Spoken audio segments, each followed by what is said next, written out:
Hello everyone, welcome back to my YouTube channel. So आज हम लोग करने वाले हैं क्लास 10th चैप्टर नंबर 1 जिसका नाम है रियल नंबर्स यानी कि वास्तविक संख्याएं। एक्सरसाइज 1.3 का क्वेश्चन नंबर 3 हमारे सामने है जो कि है prove that the following are irrational. यहाँ हमें 3 क्वेश्चंस दिए हुए हैं। इसमें हम लोग सबसे पहले फर्स्ट क्वेश्चन लेते हैं जो कि है 1/√2।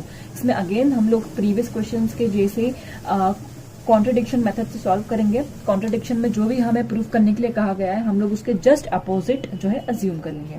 तो इसका सॉल्यूशन हम स्टार्ट करते हैं जो कि है let us assume that contrary that 1/√2 is rational. हमें इरेशनल प्रूफ करने के लिए बोला था, हमने उसके जस्ट अपोजिट अज्यूम कर लिया है। सो अगर कोई भी डिजिट इरेशनल है तो वो 1/a/b के बराबर होगी, right. Where a and b are coprime. इसका मतलब क्या हुआ कि a और b जो है को प्राइम है, यानी कि इसके कोई भी कॉमन प्राइम फैक्टर नहीं है, राइट। अब हम लोग क्या करेंगे, इसको हम लोग सॉल्व करेंगे। सो b को अगर इधर लेके जाते हैं और a को नीचे लेकर जाते हैं तो ये √2 हो जाएगा, राइट। ये √2 हो जाएगा। तो आपको पता है कि हम लोग प्रीवियस क्वेश्चन में √2 जो है हमने प्रूफ करा था कि √2 जो है वो इर्रेशनल है। हमने प्रूफ करा था कि √2 जो है वो इर्रेशनल है, राइट। और b/a यहाँ हमने लेट किया है। हम लोगों को पता है कि b/a अगर कोई भी दो डिजिट एक दूसरे के डिवाइड में होती है तो वो रेशनल होती है। तो मतलब ये वाला पार्ट हमारा रेशनल है। तो आपको पता है कि कभी भी रेशनल जो है इर्रेशनल के बराबर नहीं हो सकती, जो कि यहाँ पे लिखा हुआ है रेशनल इर्रेशनल के बराबर नहीं हो सकती। तो इसका मतलब क्या हुआ कि हमारा ये वाला जो टर्म है, ये जो हम लोगों ने एक सेंटेंस बनाया है, एक टर्म बनाई है, वो पूरी तरह से गलत है। और आपको पता ही है कि b/a जो है हमने रेशनल इसे कहा है, इसलिए कहा है क्योंकि b/a is in the form of p/2 को जो भी वैल्यू p/2 के फॉर्म में होती है वो हमारी रेशनल होती है। देन इट इज रेशनल, इसीलिए ये रेशनल है। और √2 जो है हमारा, बट √2 इज इर्रेशनल। तो हमारा ये दोनों जो है इक्वल नहीं हो सकते। सो हम लोग क्या लिखेंगे, so this contradiction is arisen because of our incorrect assumption। Contradiction जो होती है हमारी किस वजह से अराइज होती है, इनकरेक्ट अजम्पशन से। जो हमने अज्यूम किया था कि 1/√2 जो हमारा रेशनल है वो हमारा गलत प्रूफ हो गया। तो हमारा कंक्लूजन क्या निकला, it is conclude that 1/√2 is irrational. ये हमें प्रूफ करना था, ये हमने प्रूफ कर दिया। सो हम लोग सेकेंड क्वेश्चन की तरफ मूव करते हैं जो कि है 7√5। तो सेम प्रोसेस फॉलो करेंगे। Late us assume that contrary 7√5 is rational. हम लोगों ने अज्यूम कर लिया कि 7√5 जो है रेशनल है। अगर रेशनल है तो 7√5 जो है a/b के बराबर होगा। और a और b क्या है, को प्राइम है, इनकी कोई भी कॉमन फैक्टर नहीं है। अब हमें √5 को अकेला करना है क्योंकि हमें पता है √5 जो है इर्रेशनल है, राइट। सो √5 को अकेला करने के लिए a/7b हो जाएगा, राइट। ये a/7b हो जाएगा। अब आपको पता है कि ये वाला जो पार्ट है वो हमारा इर्रेशनल है और ये वाला जो पार्ट है हमारा p/2 के फॉर्म में है, तो इस वजह से ये रेशनल है।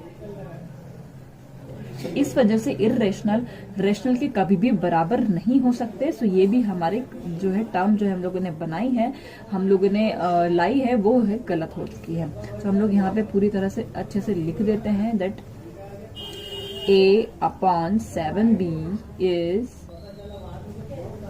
in the form of p/2, then it is rational। And √5 is irrational. ये हमें पता है, ये हमने प्रीवियस क्वेश्चन में प्रूव किया है। सो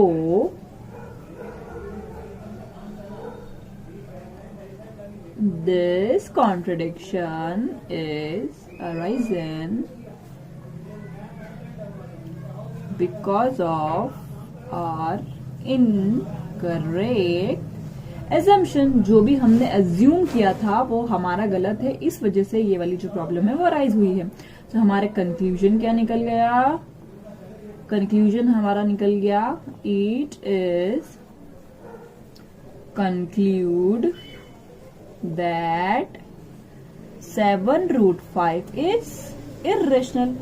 ये हमें प्रूव करना था, ये हमने प्रूव कर दिया।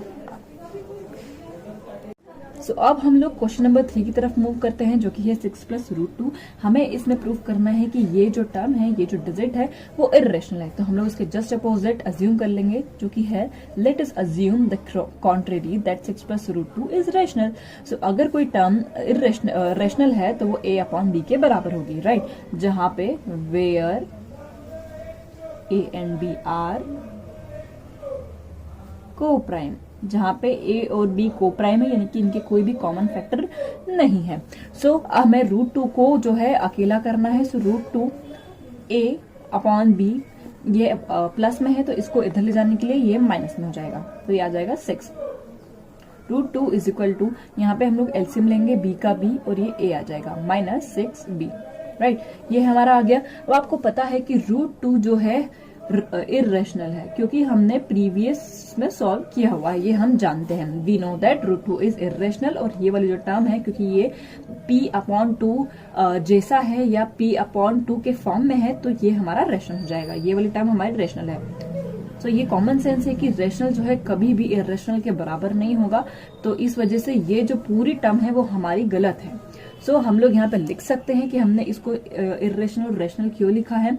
सो a - 6b/b is in the form of p/2, then it is rational, and √2 is irrational, right? इस वजह से ये दोनों एक दूसरे के इक्वल नहीं हो सकती। So this contradiction is arisen because of our incorrect assumption। जो हमने अज्यूम किया था कि 6 + √2 जो है रेशनल है, वो हमारा गलत है। इसी वजह से हमारा कॉन्ट्रडिक्शन जो है आया था। सो इसमें कंक्लूजन क्या निकल गया? It is conclude that 6 + √2 is irrational। यहाँ पे हमारे तीनों क्वेश्चन बहुत ही अच्छे तरीके से प्रूफ हो गए हैं, जो कि हमें इर्रेशनल प्रूफ करना था। सो अगर आपको कोई भी डाउट हो तो मुझे बता सकते हैं, इंस्टाग्राम पे फॉलो कर सकते हैं, वीडियो को लाइक कर सकते हैं और चैनल को सब्सक्राइब कर सकते हैं। चलिए फिर मिलते हैं नेक्स्ट वीडियो में। Bye bye.